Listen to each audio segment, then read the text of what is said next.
О том, что это такое, знают на всех континентах Земли.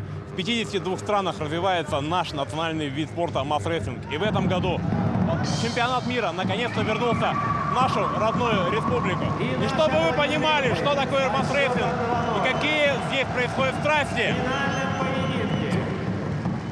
это то, что осталось от палки в финале тяжеловесов.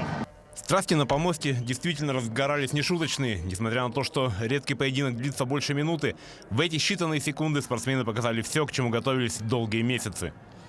Первое золото в копилку сборной России принесла Ирина Севрюк, чемпионка мира 2018 года. Ира взяла небольшой перерыв в спорте, триумфально вернулась на помост в новом для себя весе. На самом деле каждого соперника я уважаю и не недооцениваю, не переоцениваю. То есть смотрю адекватно на всю ситуацию и делаю все возможное, что от меня зависит.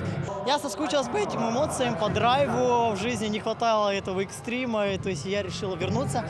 Но уже дебютировала в новой категории 75 килограмм. И не жалею. На этом чемпионате выступает много спортсменов с африканского континента. Некоторые из спортсменов – студенты российских вузов, которые всего лишь год назад узнали о масс-рестлинге, а сегодня уже примеряют медали чемпионата мира. Сейчас я уже очень хорошо себя чувствую, потому что вот я выиграл. Это то, что мы хотели. Очень интересно, такой чемпионат, это у меня первый раз. Вот. Я хочу, чтобы вот на следующем году буду еще вот участвовать и выиграть. Но будет на первом месте. Одними из самых зрелищных и азартных получились схватки тяжеловесов, особенно опытных противников, которые не раз уже сходились на помосте. В этих схватках спортсмены не жалеют ни себя, ни инвентарь. В борьбе за первое место в категории до 125 килограммов спортсмены сломали аж 2 палки. Настолько у обоих было желание победить. Но в итоге золотая медаль досталась россиянину Дмитрию Попову.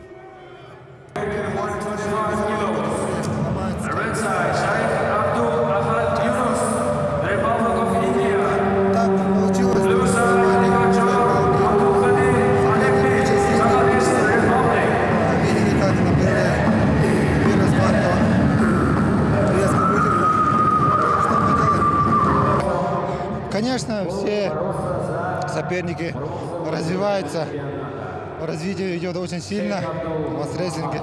Но это радует, масс-рестлинг развивается, выходит на новый уровень. Завтра нас ждет второй день схваток и второй вечер финалов. А это значит еще больше эмоций, переживаний и радости от побед наших спортсменов.